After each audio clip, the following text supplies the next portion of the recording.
if I called any animal a bird, then it would be hard to differentiate. It would be hard to talk about birds and animals. It'd be hard to talk about birds and animals as separately. It'd be hard to talk about alligators. If you're like anything with 2 legs is a bird. And you'd be like, well, alligators have 4 legs, that's a double bird. But alligators are kind of like dinosaurs, and birds are just dinosaurs. So also alligators are birds. Butterscotch Shenanijams. Hey everybody, welcome to episode 166 of Coffee with Butterscotch, the game dev comedy podcast, Butterscotch Shenanigans. I'm Seth, and I'm the games programmer. I'm Adam, and I do all kinds of web-related activities. I'm Sam, and I do stuff in Inkscape. And this is a show where we talk about life, business, and working in the games industry. Today is August Foldy Napkin, dinner plate clean. Yeah. Last week it was about beans, so this is the week after. No, last week was the normal one. Oh, was it? Keep you on your toes. Oh, okay. Yeah. Before we get started, we have a warning. Anything can happen on this show. There's going to be profanity, lewdness, and unparsable date formats, so this show should not be listened to by children or people who need to know what day it is. Mm-hmm. Time purists, get out. Get out. All right, let's get on to the news. Well, actually, first, thank you to our Ko-Fi supporters over at moneygrab.bscotch.net. These are people who threw money at us, and we appreciate that. Yeah, we grabbed it. Yeah, so Sean, thank you very much. Sean attached a message to his donation. Your podcast has changed my life, and I'm sure I'm not the only one. I owe you more than I am able to give. I'll just consider the amount that I can't pay you back a gift. Thanks, guys. Thanks. Yeah, you're welcome. And we also have a handful of recurring supporters, which we appreciate very much as well. Let's go on to the news. What's happening this week? What is happening this week aside from everything important ever? Yeah, so the past 6 weeks or so have been leading up to this moment. We could say Week this of moments. because this actually it hasn't happened yet for us. We're pre-recording, but posting. Wait, does Patrick know our yes, our podcast guy? Okay. Mm-hmm. So tomorrow, which will be yesterday for you folk, Tuesday of this week, Tomorrow, which is yesterday, Nintendo is announcing The day before the day after tomorrow. Levelhead is coming to the Switch, and also we are in their Nindies Spotlight trailer thingy that they put together. Their long video that talks about them. We get the Kirk, the guy from Nintendo who does those sort of little presentations. He talks about Levelhead in person on the thing with his real human mouth, his human mouth and body, and then they put our video on stuff. So it's just a very exciting thing. It's just also when we've been very secret for the last 6 weeks about why we've been doing a lot of the stuff we've been doing, the couch co-op included. Yeah, because if it was just Steam, we may not have gone down that road. Basically, what happened is we made a build for back at GDC. Actually, we had a 11-week-old version of Levelhead on an Android phone, on a phone, and we brought it to the Nindies party there. Kirk, our guy at Nintendo, invited us to go say hey, basically. And so we go there, and he's running around a bunch, and so we try to get his attention. He's just running around, and so we kind of just schmoozed for a bit, and then I grabbed him in the hallway. I was like, Kirk, I just need 30 seconds to show you this thing. Which was all we got. Which was as long as the demo. All we needed. And so we booted up Levelhead. We showed him, and he was like, I want it.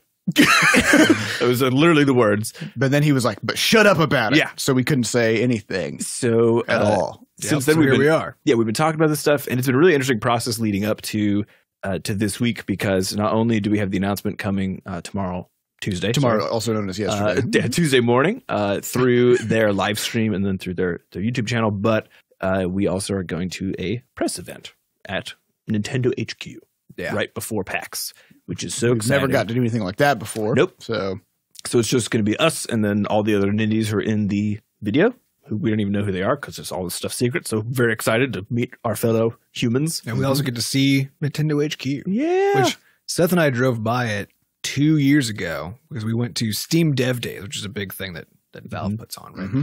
And at the end of that, there was an Xbox event that we then sort of just scooted over to that one, and that was at the Microsoft HQ, which was a very impressive. I think we were on campus. building 229. Or yeah, they number the buildings because they got so many they can't keep them straight. It was ludicrous. They did have. Yeah, it was a very, very cool, remarkable space.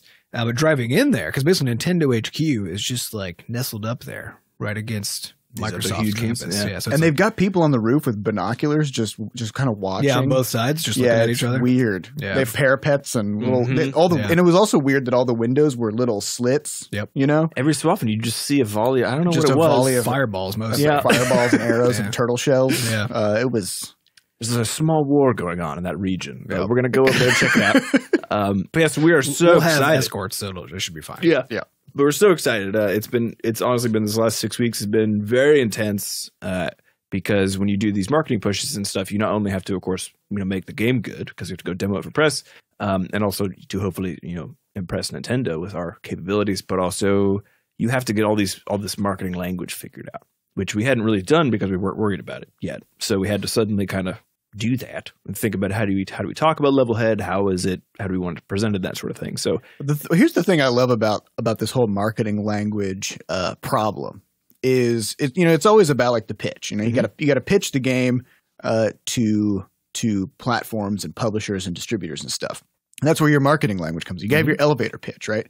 But players don't read that. Yeah, they don't give a crap. Players will never read a word about your game. But I think the trick is that you use your elevator pitch to understand well enough how you need to craft something like the trailer, which is what people look at. Yes, because you hear what people respond to in your pitch, right? Like which aspects of it that they seize on, and then that's but this is all a circular problem, right? Because if you craft a pitch and then people latch on to some part of your pitch, and then that's what they get excited about, so that's what you write about. What if you'd written about something else in your pitch? And that was what they got excited about. So that we're just blowing smoke. Well, everyone just making it up. But I think the important note here is like being able to put out some essentially like test marketing. So we put out that 2-minute Levelhead alpha video.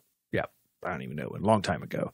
And we were able to see, like what are people interested in? What do they think about? And then we actually put one internally together when we were sort of pitching to Nintendo to get us included in this thing. And we were told just cut out the first 2 minutes of literally. This. Yeah, it was a 4-minute video. It was more like a sort of a slow walkthrough from a business standpoint. But yeah, and then I showed it to a friend of mine who was like, I really just want to see what happens at 2 minutes and then on, which was the co-op part. Yeah. And we said, we don't know what people care about. And so we restructured everything. So I think it's like as a dev or, frankly, anybody selling anything that you're making, I think having a few of those test runs, like don't necessarily put all the pressure on knowing without having any samples ever what people care this about. is the same kind of advice we give about testing your game. You put it in front of somebody, just watch them play it and see what they respond to and what they struggle with and what they seem, what they aren't excited about and stuff. And then you hone your design toward those things. Same thing goes with a trailer. If you just make it and put it out there, just sight unseen, you have no idea what the response is. Yeah, well, that's actually the interesting thing about putting out a gameplay trailer versus something more, thematic or whatever, something more designed. Because a gameplay trailer demonstrates many features of the game in a way that people can understand because they're watching it happen, which actually gives them sort of a breadth overview of the stuff, so they actually can choose what they're the most excited about. And it still depends because, depending on how you frame it and how you structure the thing, that could definitely impact how people view it and what they get excited about. But a really good marketing trailer is a very different thing where you're basically making an assumption about what people care about and trying to hit that exactly. So if you just start with a marketing video, a marketing trailer, and you got the thing wrong that people care about, then now you just made a really expensive, cool thing that you can't sell to anybody. And that was the thing honestly, this is now in retrospect, that's not how we were thinking about this. That's just what happened just by making that pure gameplay trailer because we thought it would be fun to show what this thing looked like. So this is something I've always found kind of interesting about EVE Online. Because have you seen their trailers? They're spectacular. Oh yeah, it's always it's sort of capturing voice chat, isn't it? So yeah, there's people talking while there's ships the best one. There's a trailer that's just called "This Is Eve," and they have they requested various leaders of different player-run organizations in the game to send recordings of their voice chat for during their operations that they run in the game. And so there's no voiceover on the trailer from a professional. It's all just actual players doing actual operations, and then they've recreated the battles, using in-game models and stuff to make this trailer. But of course, it's heavily dramatized, and it's these jump cuts, jumping from action to action to action. Go! And it's warping, and it's just so cool. And then right toward the end. So they show all this amazing stuff. You know, like there's just like a guy mining an asteroid. And he's like, "Oh, this asteroid is worth like 30 times more than my ship. It's amazing," you know. But then, like in game, of course, you just click it, and then you wait, for 35 minutes. But then at the very end of the trailer, they quickly show like a whole bunch of the interface stuff, like buying, selling stuff, you know, things like that, manufacturing items. And that's actually what the entire game is just staring at an interface. But that's not what the feeling. That's not what the actual game exactly. is. Because they realize that what they're selling is the feeling of being out in the unknown, like out in space. It's just you and your ship. You're like Firefly, right? That kind of thing. And you're just like doing jobs and trying to make a buck and get better equipment and stuff like that. And so, yeah, I mean, since the entirety of the gameplay is just staring at various windows and doing spreadsheets, basically. Yeah. Well, that would make for a terrible trailer. But the thing is, it's not for people who love the game. That's not what it feels like is happening. It doesn't feel like you're just working in spreadsheets. Because everything feels like you're basically, those are the points as you're planning and scheming and preparing for these epic adventures. That it all culminates in these awesome battles, you know, these awesome, huge action-packed events. This is the interesting problem that a lot of devs, ourselves included, run into is when you're the one who's working on the project and then you're also the one who has to decide the marketing for the project.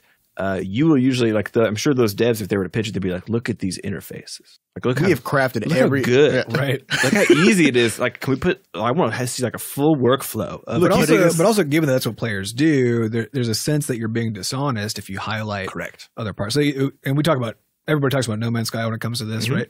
But there is that way in which No Man's Sky didn't do wrong, which is that they were trying to sell the feeling that they thought this game was going to evoke, right? Now, because of exactly these sequence of things that happen and exactly how they did it, that didn't work out so well. And it wasn't really their trailers necessarily. It was a lot of the external stuff around the trailers. Sort of the ad hoc interviews that kind of seemed like they spun out of control. Yeah, well, because the thing is, people understand that when they see a trailer, that's not going to be necessarily a moment-to-moment experience with the game. But if you start to imply that truly is, and then it's not, then of course that's the problem. Right. But because we've had this own worry ourselves is, you know, at what point are we just being dishonest because the gameplay, so Crashlands, the Krashens trailer that's not what the game is like to play, you know? But that feeling of just, you know, sass and nonsense and just joy and glee is the thing that we try to make that game convey, and we think that it does, but not in the way the trailer does. Yeah, so the trailer sort of latches onto the irreverent sense of humor of the game. Right. And it shows you some gameplay clips, but yeah, it's mostly focused on just the vibe. So, It's actually really exciting because Levelhead's trailer follows the same sort of idea, which is, you know, we do the voiceover, we make a bunch of jokes and stuff. Except that it's also the gameplay. So it really does fit with how the game feels. Yeah, which I think you'll see when you see the trailer. Yeah, I'd say it's one of the more cohesive things that we've done. Yeah, I'm very excited about the trailer. I think I can reveal, because it doesn't reveal anything, that there's a thing we had to get rid of in the trailer, which I'm deeply sad about. Because at the beginning, you know, so in Crashlands, we have, you know, Sam says, you know, comes off on the ESRB screen, it's rated T for teen, except Sam says, rated T for too much sass, right? And people love this. It's hilarious. So he wanted sets the tone. You know? And it sets the tone. He wanted to extend this into the Levelhead trailer. So got this one rated E for everyone. And so Sam kicks it off and says, rated E. Which is hilarious. I mean, which is hilarious. Like, I was actually giggling when I started watching the trailer. Yeah, it's a fantastic moment to set the tone. Turns out, though, the ESRB does not let you fuck with their stuff. Yeah, and so we had to. Yeah, so in order to work with, they just have a legal page. Yeah, it just says don't fuck with their stuff. Section 1A, don't fuck with our stuff. That's the whole thing. Wouldn't it be nice? Because we got this terms of service, we you know, had fancy lawyers draft this whole thing. Like, I reread it. I converted it into more Englishy kinds of stuff, and really all it says is don't fuck with our stuff. Yeah, well, you know, there's all this stuff that we got. Just don't fuck with it. I think it's an interesting point, though, because I had actually read the ESRB guidelines, and when I made the voiceover for that thing, and before I submitted it to be approved, and I was like, oh, we're totally in the clear, because they have this one section that's about using essentially kind of like glorifying the whatever the rating is in some way to attract attention, or sort of obscuring it in a way, right? So instead of saying so instead of saying like what the E stands for. Right. E stands for everyone, rather than like trying to do something that would make it interpreted. Actually, this doesn't really apply to E, but it really applies to things like T. Right. So they'd be like, you can't say like, oh, we've never pushed a teen rating this far, Right, yeah. you know, Which makes total sense. That implies that it like should. Well, the fact have a is, like, higher even the rating. Crashlands trailer, because we're saying it's rated T for too much sass, is sort of us underplaying in a way what the T actually means, which means like certain kinds of content that might be okay. Right. So I can definitely see that being a violation. I can't see what I'm saying is that because I read the rule and it's a long rule, right? I think it's like 3 paragraphs or something. It's very detailed. They're just giving themselves wiggle room. Exactly. So if it just said rule number 4, don't fuck with our shit. Be I'd cool. Be like, Just show the clearly this is logo. me fucking with your shit. Yeah. I'm going to move Yeah, on. yeah, we fucked with it. I have a we question. shouldn't have Why is Crashlands rated T? because of all but the Levelhead murder. rated E. Is that what it No, is? it's actually because of the writing. So because I thought it was the online component because we still No. have okay. it was the writing because the online content's not rated by the ESRB.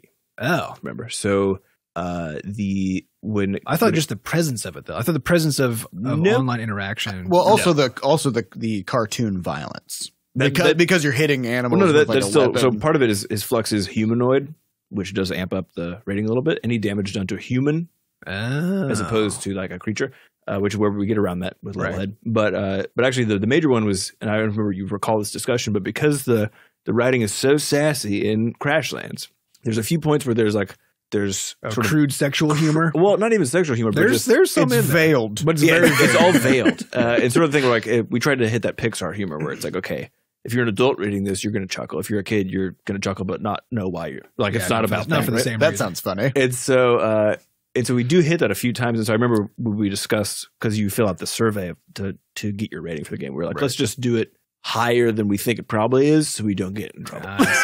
Right. So that's why it was a T. It actually would be an E otherwise. Okay. And it probably, frankly, could be, but we just didn't put it there. So Yeah, I thought it was from the online stuff, but I just Because there's 3 types of person in the world. You know, there's teens, there's older than teens, and then there's everyone. Yeah. So Yep. you got to cover your bases. All right. So anyway, so that's all happening this week. We're going to PAX then. So after all this stuff goes down. So you're listening to this on Wednesday. We're going to be at PAX on Friday through Monday, I think. We're there the whole time. Yep. So if any of you listeners are there, or just in Seattle, or just in Seattle, we'll be around. I think the last when we were there 2 years ago, we just went to a coffee shop, kind of told everybody and just said, "Hey, Yeah, if you're it was there, so you wanna fun. come So by." there's a Starbucks up the street. The fanciest Starbucks The in the Starbucks universe. Roastery. Honestly, one of the most beautiful buildings it's I've ever spectacular. been in. So yeah, it's not a Starbucks. It's a Starbucks Roastery where they have these. It's like Willy Wonka chocolate factory of it's coffee. literally what it looks like. Yeah. There's like tubes in the ceiling with coffee beans moving through them, and there's like an army of orange people who are like singing songs and churning coffee butter. I There don't are really young know. children Being having roasted spectacular alive. deaths here and there. Yeah, It's a great that's show. where the dark roast comes from. That's what makes it dark. It's filled with the souls of curious children. So we go up there. That's right up the street from the convention center, like on the same block, basically. So if you're in that area around PAX, we'll probably put out a note we'll or two. tweet or something. And probably in Discord. So if you're not in our Discord at discord.gg/bscotch, you should just get in there. Get in there, and then we'll figure out how to meet up at PAX. And Yeah, we're so- not demoing there. We're just but that's going. actually the interesting thing about it, and the sort of the weird thing, because we had prepped. We got PAX tickets so that we could make sure we were able to show to press during the event without actually having the booth. So we were going to set up a bunch of interviews and meetings and such. But Nintendo has done such a good job with this preview event thing that we don't have to have any press really There's left. none left to talk to, which I'm personally so excited about because no one cares if I reach out to them. I mean, I think I just read so Boyfriend Dungeon, which we talked about I think last week or the week before. Kickstarted, blew their Kickstarter goal out of the water, got a bunch of press for it. Their community manager wrote up a post on Medium and about sort of that process of getting the thing posted and then like trying to get all that attention. And she had sent out 300 press emails. 15 of them got answered. Yeah, sounds Right? about right. We've mentioned this before on the podcast. And that's what something is just wild as Such a good your hook. weapon Yeah. turns into a person who Such you a can good hook. romance. and from an established indie studio that's made good stuff. In the And you could past. also see like it's literally like I'm sure if someone from the press got that and then went and checked the page would have already had like $10,000 on it within like 15 minutes, right? So you're that's like, so that's a 5% response rate. yeah. So again, we've talked about this before, but most people will not listen to anything you're saying. Just generally, but I feel like maybe Nintendo has slightly more clout than we do. If you get an email from them, they're like, come visit us for some press. At minimum, a huge number of people will be disappointed that our game isn't some other game that they want to come Which to. is totally Switch. fine. But at least they saw it. So the next move for us is once we get back from PAX is actually just sort of look back at what the response was. Because again, we haven't really done a large public facing thing for Levelhead yet, and this is going to be the large public facing thing. So the question is, again, what are people actually interested in? Well, and we're not done yet. So yeah, and this really marks the start of our marketing push. And we don't really know sort of what that's going to look like because we, like Sam said, we have to gauge what people are interested in and then start putting stuff together. But we've got to also impact the game itself, because if there's some stuff people get really excited about that we have not been paying as much attention to, sort of like co-op with coming to Switch, we might have to start padding our dev time and actually taking the game down some different roads. Yeah. And there's stuff that we plan on having that we haven't even started yet. So things like the campaign that you can play through. So we're waiting for the mechanics to settle and stuff like that. Because if we build an entire campaign, which we already did, like we build an entire campaign, change all the mechanics. I think it was in like May. Oh yeah. I built like 25 levels or something. No, we built it before GDC.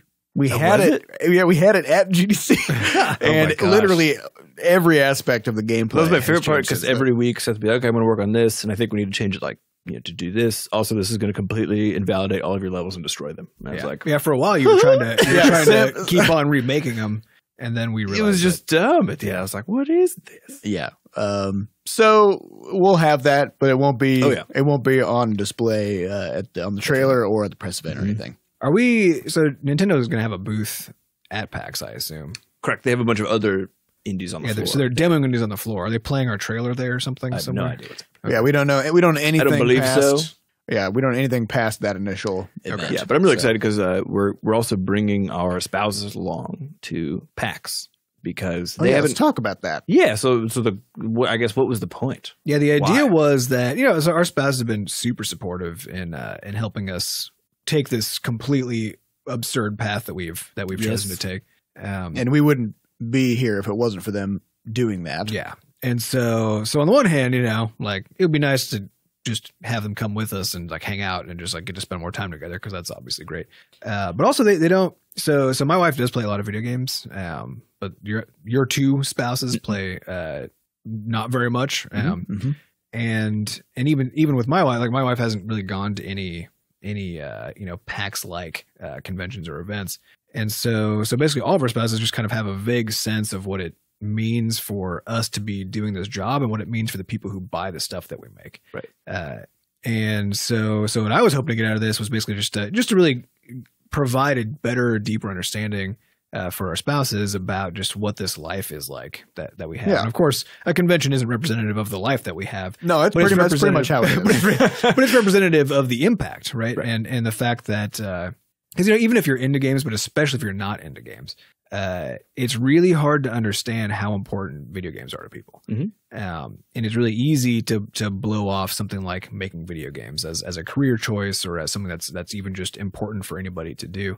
But when you go to an event like this, it's just so on display. 80,000 people. There's 80,000 people that they sold. Like PAX West, they're going to have at least 80,000 people, then plus all the pirated bootleg badges. Yep. That probably adds another huge number of people. So it's just this enormous group of people there.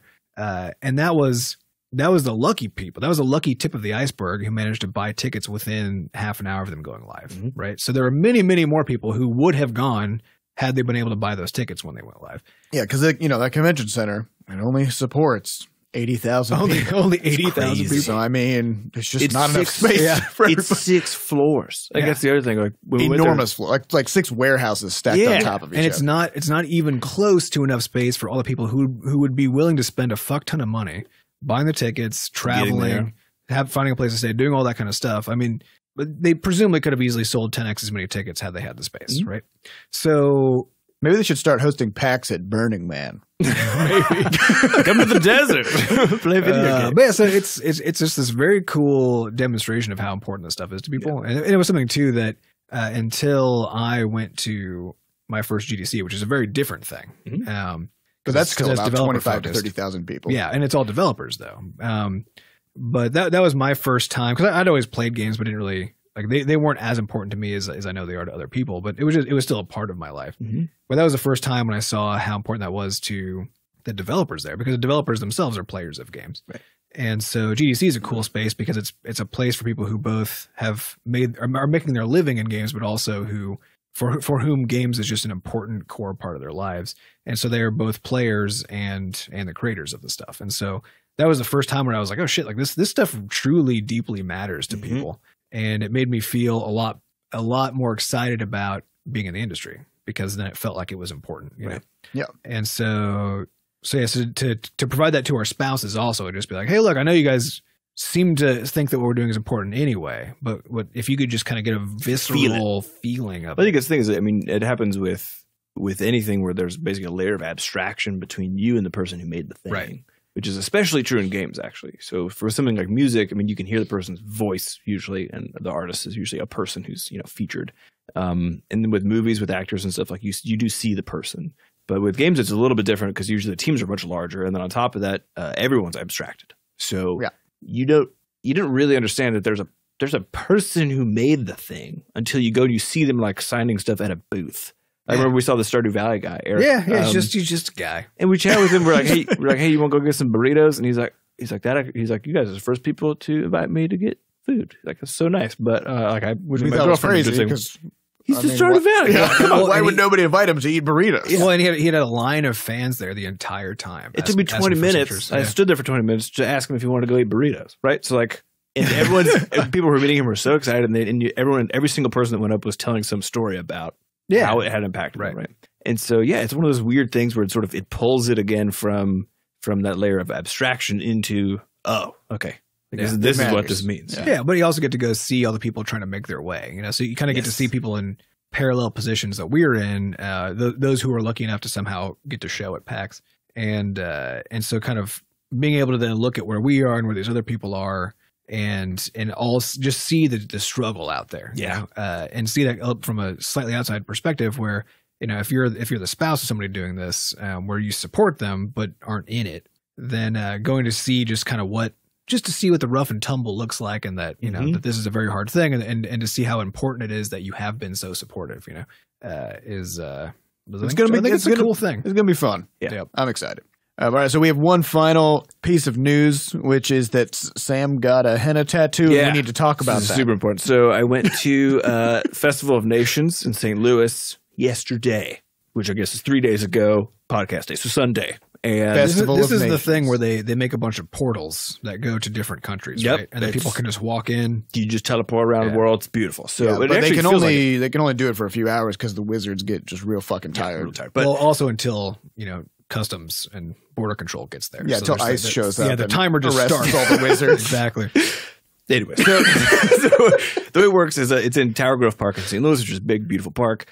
And there's this area toward the front of the park where it's basically a huge circle. So one half of the circle is food. The other half is the market. And then in the center of it is these two different stages where they have like cultural dances and music going literally constantly. So we get there at 10 a.m. when it opens, and you basically walk down the left side and you just scope out food from every single place.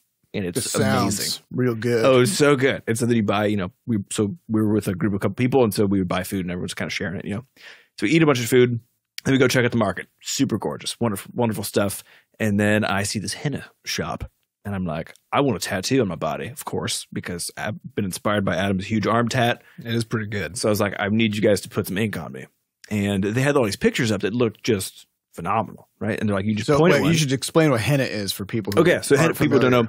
Henna, it's a type of, is it a plant that you like grind up? It's some kind of dye. I think it's a plant that basically makes this dye, and it's traditional in Indian culture for like pre-wedding ceremonies and stuff. Yes. Yeah. So basically the way it works is the ink goes on your hand, and it's sort of like this big bubbly thing. And then you wash it off. It's almost like a paste. Yeah, it's more like a paste, yeah. And then you wash it off, and then it basically stains your skin for like 2 weeks or so. And depending on how long you leave it on, it'll be darker or lighter or whatever else. And so the best part of this was, see this henna shop, and I'm like, got to get this done. Again, go up, and they have this sheet of all the cool things you get. And I point at one, I'm like, I want that one on my hand. And they're like, okay. And so they wheel me over to this person who's going to apply it. And they have these really interesting tools, which is, it's this little gold bag. It's like It's like if you're baking and you need to put frosting on something. Yes, you squeeze out of the corner kind of a deal. Yeah. Corner bag sort of thing. And they're real good with those bags. Well, so maybe this not. is what this is the wrinkle. Maybe this is an apprentice. I don't know. So I sit down and like I'm very excited about this because I'm like really pumped to get this Henna tattoo. And I see how she's holding the bag. And I had so this whole weekend I did probably like 6 hours of art practice. And you're like, this is not how an artist holds a I've thing. seen how she's holding the bag. I'm like, I don't think it's gonna go up, but okay, maybe I don't know. Is she holding it kind of like how like a toddler holds a crayon, like just it was like a fist? It was just like a little weird, but then also the bag itself toward the bottom was like a little crinkled, like it was sort of doing like a lightning bolt shape. It's supposed to be like a perfect. It's supposed cone. to be It's supposed to be kind of like pressurized, right? So that it's and I was firm. Aim it. So I was like, this does not look promising, but again, it's withhold judgment. Who knows? I don't know how to put down henna. Now, to be fair, if this was a real tattoo and you have suspicions, yes, I have But learned. Don't be polite about that. Yeah. Just get the fuck out of there. But this is also why with a tattoo, you don't just go to some random place and point at a thing on the wall and say, I want that. Oh, I have tried to do that before. My wife thankfully got Stopped me away it. from there. Yeah. But What you want to do is look on Instagram, find an artist who does fucking stellar work, then you book an appointment with them, and it's going to take like a year because they're really good, fine. right? It's fine. So then a year later, you come in and you just say, do something awesome. yeah, and if Do their art tool on my is body. They do it, and then there you go. if their Done. tool looks wrinkly, you don't. If they got a wrinkly needle, Don't yeah. So, Stay away from so wrinkly she needles. starts coming at me with this thing, and I'm just like, I'm sitting here, I'm like, I just paid for this, and I'm gonna be upset. I know I'm gonna be upset in like 15 minutes. Like I just feel it. So you just embraced the song. So I was just like, let's just be here. Let's be in it. And so I'm watching her put this thing down. And my favorite part was, again, I've been drawing like all fucking day. And so and actually doing a lot of line practice, literally just drawing straight lines. Okay. It's like, it sounds boring as fuck, but that's what I was doing in the morning. And so I'm watching her and she's looking at the picture and then she just skips, like I can show Adam Seth here. There's like a gap there's supposed to be a gap on both sides. oh yeah, she missed one. She side. literally like skipped a third of the picture. yeah. And this is the second line she puts down. This is not the right line. And I'm like, This is gonna be we're gonna and then her tool is like bending and like crinkling and breaking all over the place. And she's like, I can't figure it out. And then like it's just sort of blobbing out. And I'm just sitting here, I'm like, I'm about to go to Nintendo this week. I wanted to look cool. And now I got this like splotch in my hand. Honestly, it turned out okay. Well, it turned out okay because immediately afterwards, I was like, how long do I need to wait, for it to set? And she was like, wait about an hour. And I was like, great, that's my clock. It's ticking. And so I gotta find a sink. yeah, so I go and find my some wife soap. and I'm like, have you seen a water station? Because we're in the park, right? There's not like water. And so she's like, I'm sure they're back there by the like all the porta potty stuff. So I run over there, can't see Take it off anywhere. a dead sprint. And I'm like, oh shit, because there's just hand sanitizer. I'm like, I gotta get this off because otherwise it's gonna be here forever and it might be huge. And also, I'm so sweaty because it was like 100 degrees in St. Louis yesterday. Yeah. And so by the time I get there, like my hand is just kind of brown. Like the stuff is kind of just like melting onto me a little bit. And so I run over to the washing. I can find the washing station behind the porta potties after freaking out because I could only find hand sanitizer and just like scrub the shit off as quickly as possible. And I think sort of managed to save it. But it's still like if you actually look at it, it's not well done in the slightest. It's okay though, and it's faded enough because I think you got it early. It's faded and from far away, it still looks kind of. So you see it and you're just like, oh, he's got henna. Yes. He must have done. He must have gone to an event. Gone to some kind of a spectacular event. Don't look it in the eye. He's super cool. Yep. Cool guy. Cool This is a henna. cool guy who goes out and does things. That's me. Nobody looked too close. Oh man. Okay. Well, It was something. it turned out okay. Turned out okay. All right, let's get on to some questions. These questions come from our listeners over at podcast.bscotch.net. So if you'd like to get your question onto an episode in the future, get over there and then ask it. All right, first question comes from VonnRain. Hey, Bscotch Bros. Yeah. Recently, I've been trying to get in there with the thing. But with 3 young kids, I'm having trouble finding time to sit down and just get in there. Are any of you available for babysitting in the Seattle area? Well, we will be in Seattle. So. There you go. Definitely not for babysitting. Also, well, I mean, we don't have to demo. I mean, true. I'm definitely. Also, I am in the beta test group, and my son is loving the creative build mode in Crashlands. Great podcast. I listen every week. Cool. This must have been from 1,000 years ago. This is probably from years ago. So basically the question is pro tips for carving time. Yeah, but the that problem correct? is it's with respect to being a parent, which none of us are. Yeah, We so don't I think we're not equipped to answer this So I question. was listening to a podcast. All right, first, I have to say, Back it up, Seth. I have to say, this morning. So commuting is interesting because if you have a lengthy-ish commute, then and you fuck it up. If you fuck it up in a real good way, then it becomes a very lengthy commute. So this morning, I was really on top of my game. And I got in the office. Seemingly. I got in the office like 7:59. I'm like, yes, I'm going to have a great day. I get out of the car. I start walking toward the building. And this was a 30-minute commute initially. And then all of a sudden I'm like, I feel like I left with more bags on Friday than when I came in. And it's because I left my computer, the one bag that I definitely need. I just left it home. So I get back in my car, drive back home. That takes 40 minutes to get back there, get packed up, 40 more minutes to come back. Is it because the traffic was nuts? Yeah. By the time, because I just drove through rush hour traffic 3 times. And then when I get back, of course, all the parking spots are taken. So I got to go park, a couple blocks away. But I got my scooter, so I was able to, shorten the journey. Save a minute or two. Yeah, on the way in order to carry all the stuff. So we got a Nintendo Switch Pro controller that I picked up this weekend, and I was bringing it into the office. Well, it's hard to carry, juggle a bunch of stuff on a scooter. So the only available space I had was in my lunchbox. So I threw the Pro controller in my lunchbox. Come into the office, throw my lunchbox in the fridge. Put that controller on ice. And then I started coding about my day. Then right before we began the podcast, I'm like, oh fuck, I just refrigerated our new piece of hardware. So I imagine this is a lot like what it's like to have kids. Yeah. Where except Seth doesn't have that excuse. No, But right. it's probably But like no, I'm that, saying though. like you're just always in a state of like just putting out the most recent fire, right? Yeah. It's just like just wrangling. Yeah. And in one of the podcasts I was listening to, during my many commutes. Oh, this morning. They're talking about raising families and kids and stuff like that.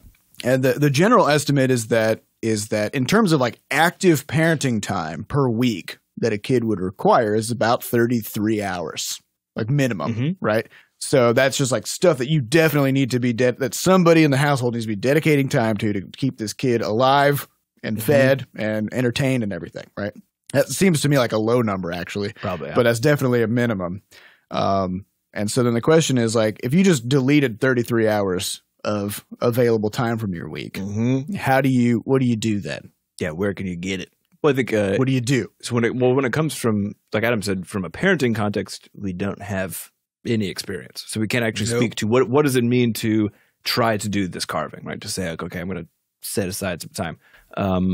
I think the same that's the problem with trying to answer the question, which is that we don't actually have the experience to give any sort of good contextual wisdom here. But the only, I mean, I'm not even going to try because I don't know what you're going to do. well, no, I mean, I think the only things I would assume, and I guess it's just a good question for people who are parents, actually, for us to send into the podcast, sort of how you would handle something like this. But the few people who are older than me, who I'm in close contact with, who do stuff like one of them writes books, but he has a full-time job and also has 2 kids. The way that they tend to do it is, instead of worrying about progress happening on like a daily measure, which maybe they would do if they had more time, they sort of pick basically just one point in the week. And then usually it's early morning, so before the kids have gotten up or something like that. And then it's like an hour and a half or 2 hour stretch.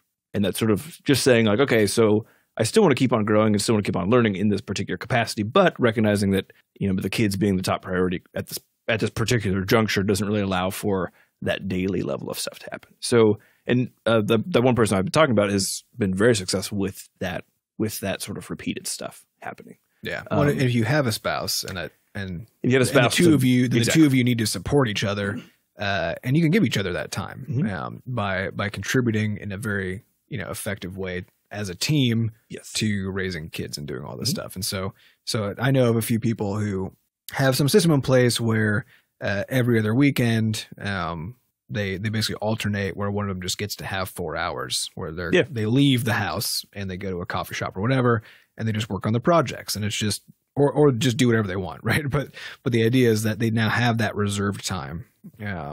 Each person gets it every other week. It's enough time to make progress on something. So there are things you can do. Yeah, you definitely got to use the time. I think the hardest part about all this is, you often hear from people who maybe are like working 2 jobs, or they're really super busy and overwhelmed and stressed. and they have something that they want to work on, write a book, make a game, whatever. And by the time they get that time at the end of the day, they're just done. Oh, yeah. They're just toast. And so one of the things that we suggest for people in that situation is to try to do that early morning stuff, wherever possible. You know, when you're toast, you have to acknowledge that you just aren't going to make good progress. Well, it's a cascading failures problem. So it's actually like your morning commute is a perfect example of this, where you might have had the day planned out such that it was going to be beautiful. And then in your case, this commute gets messed up. But in the case of someone with a parent, like could get sick or just kind of is an asshole and you're late for something for like 20 minutes. So there's all these ways that you can have. And then because of that, you have results in later systems that you interact with. Like, for example, putting the controller in the fridge on accident, where you could accidentally cause another major malfunction that continues to mess up your day. And so the trick I like to use too is just to think about like, I want to get that one like a little extra thing that I want for myself. I try to just get right in the morning before I can fuck it all up. Like all I have to do is walk across the hallway and draw for 30 minutes. Yeah. But I think to me the difference is the things that you have to do versus the things that you want to do, right? Because even if some things that you have to do, you also want to do, but it doesn't actually matter because you have to do it. You're going to do it if you're a responsible person, right? And so there's already a mechanism that's making you do those things. When it comes to things like, say you do work 2 jobs, say you do have all these parenting duties, right? Those are all things you have to do. And so you're going to do those things. The problem is it's just using up all of your energy. All your dangs. All your dangs are getting used. And so the only way to be able to really just resist that in a way that doesn't require an enormous amount of self-control is to front load the stuff you want to do. Yeah. Because by the time you're done doing all the stuff you have to do, which again, you're going to do, you can't ruin the stuff you have to do by doing the stuff you want to do if you do it first. And so doing things in the morning when you get up is really the only way. So, all right. So I think we've got some reasonable. We'll speak to it in a decade or something. So in summary, if you have somebody else to help you in this, a significant other or something, then work together. Yeah, try to find a way to work together to create blocks of time for each other. And the mornings are the best time to try to do this kind of stuff. So I don't know, but fully acknowledging that this is extremely hard. Yes. So if anybody else has pro tips, honestly, send them to the podcast at bscotch.net. Email, and maybe we'll follow up with this in a later episode. Yes. See what other parent pro tips there are for doing stuff. Yeah. All right. Giant Muskrat asks, what are your PAX plans? Is there a place to check if you're doing a random meetup? So we're going to PAX. Yeah, go to PAX. Yep. We'll be on, we'll figure it out sort of when we get there, which is how we kind of do things. So just pay attention to our Twitter. Yes. We'll probably put it in Discord too. This is one of the few times where we'll be on Twitter for about 4 days. Yeah, it's always rough because every time we go to big conventions, we feel like we need to be watching Twitter in the event that there's like something that we missed that we have to go to. It is very good for if you know a dev who's there, but you don't know how to get him. Yeah, you follow him and then you follow him. Yeah, then you just send him a message. You're like, hey, we're going to be getting burritos. You want to go get burritos? So I think we still have like a 1 in 20 success rate on that, but actually probably lower. But maybe it's mostly about the burritos. Do people not like? Maybe people don't like burritos. Maybe we've been asking the wrong question. That's true. We didn't eat with Eric, the Stardew Valley guy, and we invited him to get burritos, and he was very grateful. Like, but then he was like, "But no, I'm not really into this whole." These guys love burritos. They're not the sort of people I want to be around. Although I can't remember. It was maybe Steam Dev Days. I was trying to get people to go get waffles. Nobody wanted to do that either.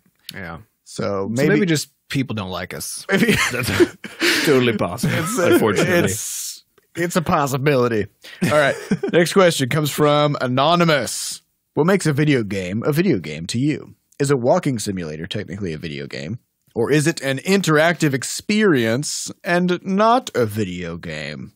I think maybe like 100 episodes ago we talked about this, but it's been a while, so we can. What's the refresher? What's the game?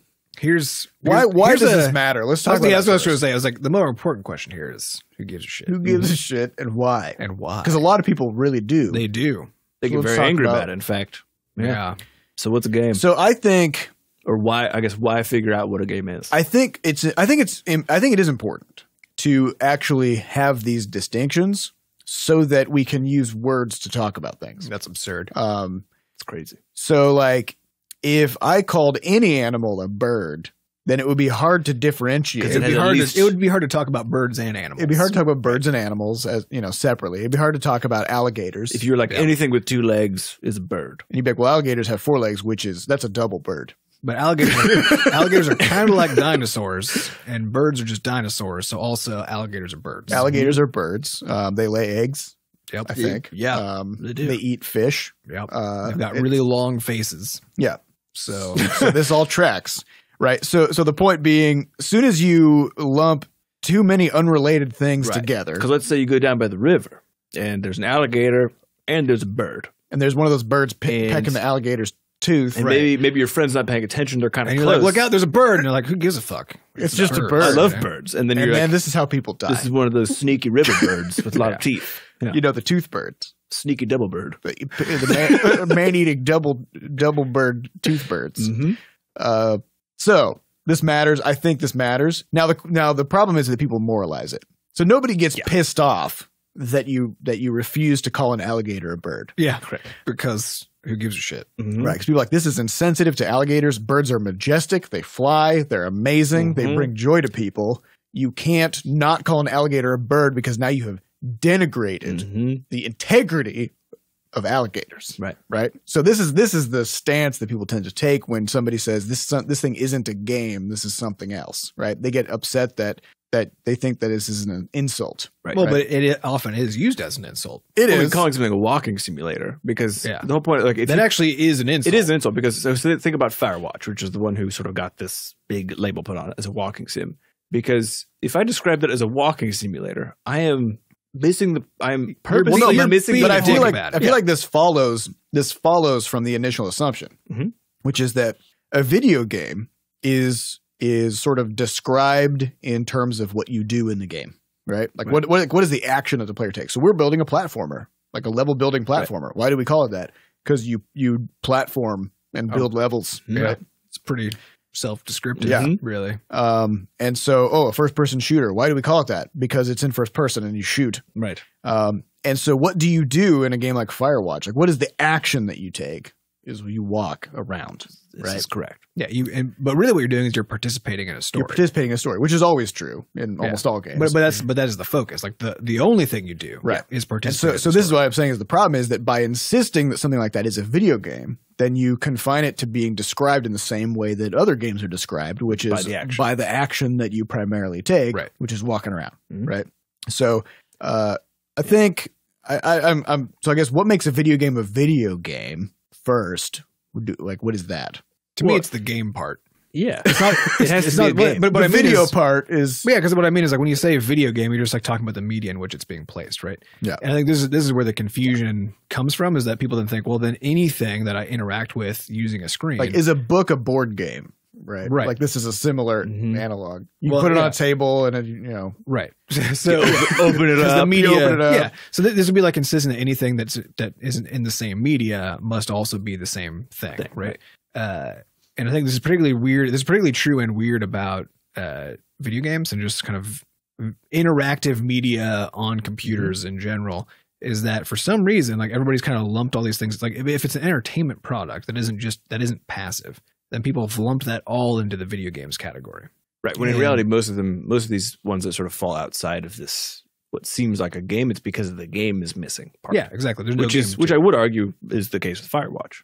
It's not really a game. It happens to be played. I think part of the problem is like you're holding a controller or your mouse and keyboard while you're interacting with these things, which is also the thing you use to interact with video games generally, which also makes it feel like there's some weird. Right. So the question really is what's a game then? Because the video part, now we're saying like there's confusion here because everything you interact with it in the same way. So remove that. What actually makes it a game or makes it? So my personal belief about what makes a game something, or what makes something that you would describe as a game is something that is engineered to produce a feeling of pride in the person engaging with it, and something that has a sense of mastery attached to it.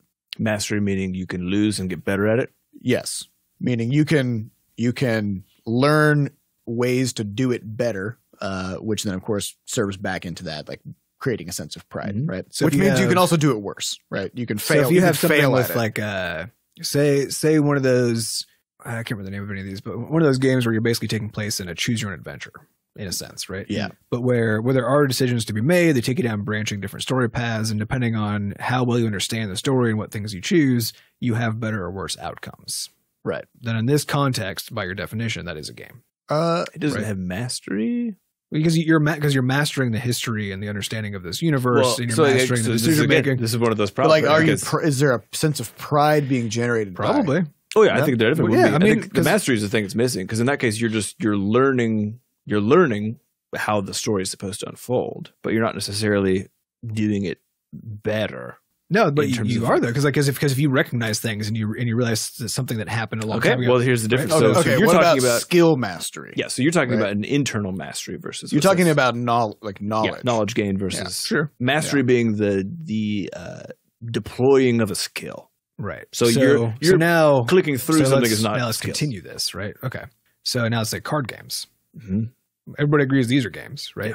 It doesn't matter how good you are at shuffling those things or dealing those things or whatever. It matters actually how good you are at remembering what has happened and you understanding a set of sort of patterns and algorithms, right? Which I would argue is actually the same as one of these like branching narratives where you're understanding the history and the story and how things relate to each other, what the impacts of your decisions can be as you work your way through that story. I think it's a sliding scale, because if you can lose, Exactly. Yeah. Right? Like Like, things aren't just a game or Right. not a game. But if you can fail Yeah. to win the story, I guess, because you chose something that killed you, and then you got to start over. Then yeah, maybe, because that's like there's also a gradient between something like a text adventure, like a interact like Zork or whatever, where it just it's like a D&D campaign, right? Like it would describe to you, oh, you're in a room, you see a lamp, and you're like, I pull the lamp or something, and then a secret door. Pull it. Yeah. And I think that's generally been regarded as a game. So what if we just called things gamey? Like duck meat or rabbit meat. It's very gamey. It's got a gamey feel. It's got a gamey flavor to it. This text adventure.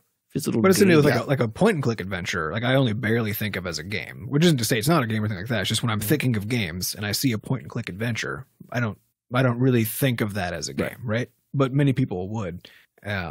So I think maybe game is now just a word that's kind of like animal, which is everything that moves and isn't a plant. Right. Yes. So virtual reality, that's a game. The problem is we should probably stop using the word game to try to mean so many things because it doesn't really mean much. That's true. So instead we should just talk about the specifics like bird versus alligator instead of animal. Right. And while we understand that that's not super useful, I mean, that only has a limited use, right? Because, birds and alligators are pretty different, but there are some birds that are basically alligators in terms of how much they're going to murder you, right? And there are some alligators that could be your little buddy because maybe it's like old or something or tiny and you can just kind of hang out with it, I Maybe did it'll see sit on your shoulder. I did see a documentary about a guy who rescued an alligator, and now he just hangs out with this alligator and has been for like 40 years. Well, I hope he feeds it regularly because it's still a fucking alligator. He does. Yeah. There's that story about that guy. No, who but hung out with he bears. actually wrestles it.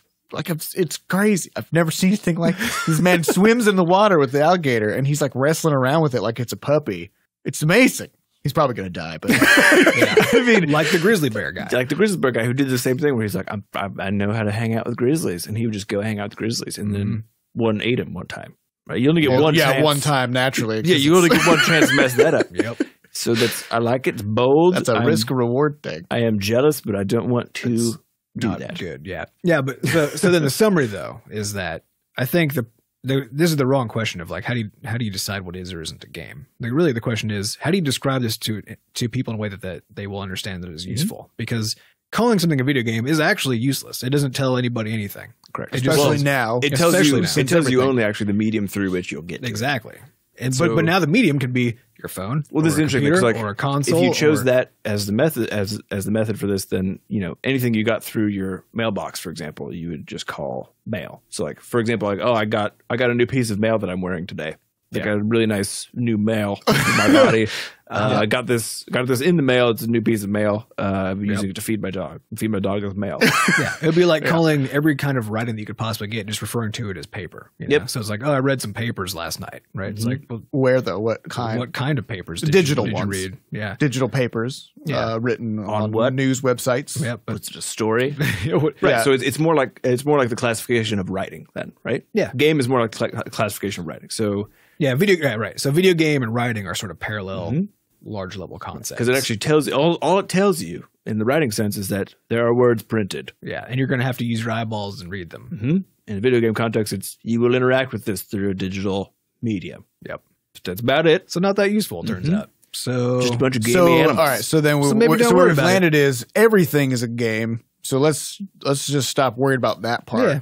Yep. Let's focus on the specifics now because we're past that whole that conversation is over. Mm-hmm. yeah. So So move on, people. move on, guys. Speaking of moving on, let's move on. Next question segue. comes from zacyzacy. Hello, Brothers Coster. I've got a 2-part question, or maybe it's just 2 questions. Who cares? That's a good question. That's That's the a third good I question. don't care at all. Wait, was that the first part? the first question. Okay. Would you guys ever consider doing 2 or maybe even 3 Shenanijams in a year? Since this was the second Shenanijam, were there any surprises as the organizers of a big online jam, or was it all smooth sailing? I think no, would not do 3 a year. The reason being, What about 2? not even 2. What about 1? One's good. One's good. We'll keep The doing reason that. being, the more regularly you do something, the less special it is. Yeah. Yes. That's just a fact. So yeah, once a year is good because then it's a thing that happens once a year, which seems like a bigger deal. Yeah. Take SAS Ins Creed. Right. There's an article talking about the release schedule of games and especially in franchises. Assassin's Creed has released a game nearly every year for quite some time. Right? Apparently, I haven't played any of them. See, exactly. The thing is, I've seen my wife play because she loved the franchise. So I've seen her play a few. She played like the first few, just like played the shit out of them and crushed them, you know. And after that, they just kept on coming out. And you're so like, please stop. all of a sudden she was like, oh, I'm ready to maybe play some more Assassin's Creed. And there were like 4 titles that she'd missed. And it's like, now which one do you choose? I could spend $1 million and buy all of them and then spend 1,000 hours playing all of them. Or I guess I'll just get one of them. But which one do I choose? You know, like, I'm just gonna wait just doesn't matter until anymore. the last one. there you go. There you go. I figure, you know, it'll have enough callbacks and stuff that I'll get the whole story. Sure, yeah. And I'll just kind of, Yeah. 30, 40 years from now, Yeah, once they're done. once they're done, they're like, we did it. We did all this assassin. Yep. Well, we've Creeds. actually talked about this with news stuff generally, and any push you do for media, which is weird that it relates to the Shenanijam, but Valve did that study with their Team Fortress updates, which there's a video on Steam Dev Days from a while ago, where when they were doing weekly patches, their player base never actually went up because everyone's like, yeah, it's great, cool, whatever. But then when they started doing every 2 months, so they would just bundle that 8 weeks of stuff into one big one and then make like a trailer for it and announce it. Then they started seeing this sort of nice rise up as every single patch came out because it would cause a news alert because it was news. So Well, and actually, Enough happened that it was interesting. in my experience playing hobby games like World of Warcraft, having regular patches that come out frequently is very discouraging. Yeah. Because you Right, your understanding of the game now changes, basically. yeah, the stuff that was true yesterday is no longer true, and you have to figure out, and that also applies, like especially in a game where you are playing a specific type of a character or something like that. Like in Team Fortress, maybe you like to play the sniper, you know, or in World of Warcraft, maybe you play a monk, or in League of Legends, maybe you got a favorite champion, right? And if not just your character is changing weekly, but everybody else's this is character actually is changing as brutal well. in League of Legends because they yeah. they release a patch and they're like, here's 70 changes to champions, and your ability to do really well in that game largely depends on your knowledge of not just how your own champion works, but how all the rest of them work sort of in concert with your because you have to champion. anticipate what they're going to do. Well, there's like 150 of them. Yeah, and they'll change like 4 different in one go, and with some regularity. So yeah, I think having something happen rarely it's a bit more special, and that means it's more special for us because like I still very much look forward to it every single time we put it together, even though it's quite a bit of legwork on the organizational side. I think if we did it 2 or 3 times a year, I don't think I would like doing it anymore. But I think part of the question is, what is it for, right? Because the Shenanijam is about celebrating, getting out of your comfort zone, and doing something hard and awesome. But it's also about learning and growth, right? And if you do one of these things every like 3 months or so, or every 4 months, that's actually not long enough, because now if you make something that's basically the same as you did the last time, Oh yeah, super discouraging. it's very discouraging. But also, it's like it's so close that you don't even really notice that that's what happened. So this actually happened to me. I started doing there's a figure drawing group that meets every Tuesday in St. Louis that I started going to, where there's just a figure and you go there for 3 hours and just do a ton of pose work, sketches and stuff. And the first week I went, I was there for the whole 3 hours, and like my brain was just nuked at the end of it, and didn't seem like I made a lot of progress over the course of that, session, because you just are drawing whatever you're drawing. But I did it, and that was the first time sort of doing it. So last week I went again for my second round, and within the first hour realized that I hadn't actually improved at all since the previous week. And then I was like, what am I here for? Like, I don't need to be here right now. I need to go take a figure drawing course to figure out how to do this better, because I'm not getting feedback from anybody. Yeah. I'm just getting practice. But if I suck, then I'm just practicing sucking, which is not good. So, so I sort of redoubled my efforts on the figure drawing thing, and then I'm going to go again tomorrow, because I learned a bunch of shit over the last 5 days. Try to apply it. Exactly. Apply it. See if I can actually see a difference between the sketches I do tomorrow versus the ones I did 2 weeks ago. And so that's also part of it, is if you're just showing up only for these things, then it doesn't feel as good, because you're not really able to display some growth, which is fun. So there's that. As far as surprises, I think the only one that was surprising was we were sort of principally only the thing that advertised the Shenanijam this year. So we were in the Game Maker carousel, but only I think for the last like 2 days before the the last day. And we were like the fifth one, which most people don't even see. So there's that. And then Itch changed how their storefront works, so jams aren't really on there anymore in terms of like the front page stuff. You got to really dig to find them. Yeah, which it was last year. And so we didn't have nearly the sort of partner support that we had actually for the first one, but we still managed to have almost the same number of attendees. Oh, we did do it. We did a survey, but I don't think we actually looked at the results of it. We haven't looked at the results yet. We actually had more attendees this time. We had fewer games, but more. Do we have more? Yeah, we almost had 400 this time. So I think we almost did last time too. I think we had 396 last time as a match. I think we had 399 this time. Yeah, that's right. Not by the end though, because then people dropped out. That's true, but still. So yeah, I was surprised. I think for two reasons on that. One is that we didn't get the partner support as well this time around, having an actual established thing that we knew how to run, we had some results from before, but then also that we were able to somehow just like hold on to our people. Well, I think also the initial goal of the Shenanijam was, we said, we want to establish this jam with the premise of come make games alongside some of your favorite developers, which of course isn't the initial pitch because it's just us, right? And it's very presumptuous to assume that we're anybody's favorite developer. But the idea would be that we would get people in our community to come jam with us, and then over time we would invite other developers to come and participate in the jam, and then they could bring their communities as well, and it would be this really cool thing where basically developers and players come together all at once and make games together, and it would just be an awesome event, and there wouldn't really be much else like it. But most dev studios don't jam. Most developers don't do game jams, which we didn't know. Yeah, because even indie developers, which even if they're working on small teams of just a few people, where jamming makes the biggest difference when you get people who can sort of master all areas of making games, because the smaller your team is, the more useful it is to know a lot of things. Well, interestingly, actually, the two big teams that got back to me, because we basically reached out to a bunch of these dev buddies of ours who we've made over the last 6 years or so, and the two teams that got back to me that were very interested but needed a longer wind-up, essentially, because they're these larger organizations, were Blizzard and Gearbox. Yeah. And then all the other indies who we asked, they were like, no. Like, we're super busy doing our own thing, Yeah. Which is so interesting. With one exception of Rack 7. So they're the only other studio that I know of who just really just lives in game jams, because I think all of their game releases have been from game jam. We're talking about like commercial indie studios that have launched a series of games and stuff like that.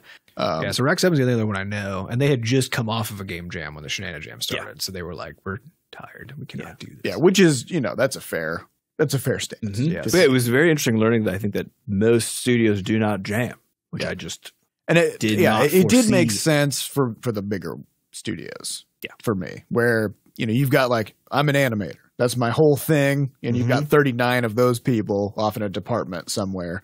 It makes sense that they would not go jam. Well, I think it's also probably true that in those large organizations, most of the people working there didn't follow a path that like indie devs are following, where they went through wanting to do everything that's all part of games, like built the entirety of games and then found their way into this sort of a niche at some point if they sort of specialize. I think most people specialize first. And go to school for animation. Yeah, right. So, or that's just that thing you're into. So you just like spend a fuck ton of time doing it or whatever. And then you get hired into it. And that's the thing that you do now. So you just sort of are in the niche the whole time. Right. And that's probably true for most people who work at these big companies. And so the whole idea of doing a jam is both foreign, but also something that, most people wouldn't make a game. So if we brought in people from, Blizzard or Gearbox, they might make a really cool looking product in a game jam, but more likely they won't, because their day-to-day experience is in the context of a large team. Well, right? You also have to think about then the optics. Exactly. Yeah. Right. Yeah. So like Riot, Blizzard, these huge companies, they make amazing products. Yeah. And then, but in a very, very different way than what we would, right? And so, they come into a jam and they're like, we're the Blizzard team. Yeah. And then now they can't use any of the infrastructure that they have. They can't use any of the sort of collective managerial aspects that tie them all together. They can't use any of the things that they have become experts in and that they rely on for the way that they do the work. Right. And now all of a sudden they have to drop all of that. Spend 2 days only. Which, for a studio that maybe takes 9 years to make a game is a somewhat short amount of time. Well, and there's no sense of like what it means to make a small scale. Because like the difference in scale between a jam game and a Blizzard product is astronomical. Oh, yeah. So if you're trying to, the grain of sand on the beach. So, so if your context of how you understand how games are made is a AAA title, right? And then you need to spend a weekend making a jam game, right? Figuring out, I can't even imagine how hard it would be to scale your understanding of project size, like down to meet. You know what we got to do? Possible. I want to hear about this actually. If we have any AAA devs who listen, I would like a podcast note about this because I don't know. Yeah. Here's what I want to do. I want to find a way to mitigate the risk to these big studios and say like, what if we did a closed small thing with just a handful of those folks where they all understand that this is the reality. Maybe this is a secondary income stream, which is we can go to various huge jam consultant. We'll go jam with them for like 3 or 4 days. Because the thing is, it does ignite a bunch of interesting questions about your work. It changes the process. This is something I've actually been thinking about is like companies do like a corporate paintball outing or something, right? For like team building or whatever. I was like, it'd be kind of awesome to do a jam, like a corporate jam consultants, not for game studios necessarily, but just for any company, right? Where you just like bring the laptops with the software on there or whatever, and you just spend like 2 days at the company. Yeah. Split everybody into teams, have them make games. Or do it for retreats, so you just set up a space and everybody flies in. Because what always happens is people learn that they're capable of all kinds of things that they never realized. Yeah, it's good team building. It is. It's corporations are all about team building, as I understand it. It's almost always a huge confidence boost. Yeah, not the first like couple. People hours. are just so energized. Yeah. So if there's any giant sort of, what are they called, the Fortune 500 companies out there listening, money. If you got infinite money and you want to give us most of it, we'll take it and we'll spend 2 days making a video game with you. Yep. Citibank, I don't want to work with them. I'm gonna be honest. ExxonMobil. We'll take that oil money. All right, well, that's all the time we have for this week. So we'd like to thank our producer, Fat Bart, for making us sound good. Thanks to our community moderators who keep our Discord running. If you'd like to get more involved in the Butterscotch community, you can hop over to our Discord server at discord.gg/bscotch and come say hello. Also, if you'd like to adorn your body with Butterscotch merch, you can check out our shop, which is at shop.bscotch.net. Or if you'd like to send us something, we have a mailbox, which you can find the address for over at mailbox.bscotch.net. Last but not least, if you'd like to buy us a cup of coffee as a means of supporting the podcast, you can head on over to moneygrab.bscotch.net.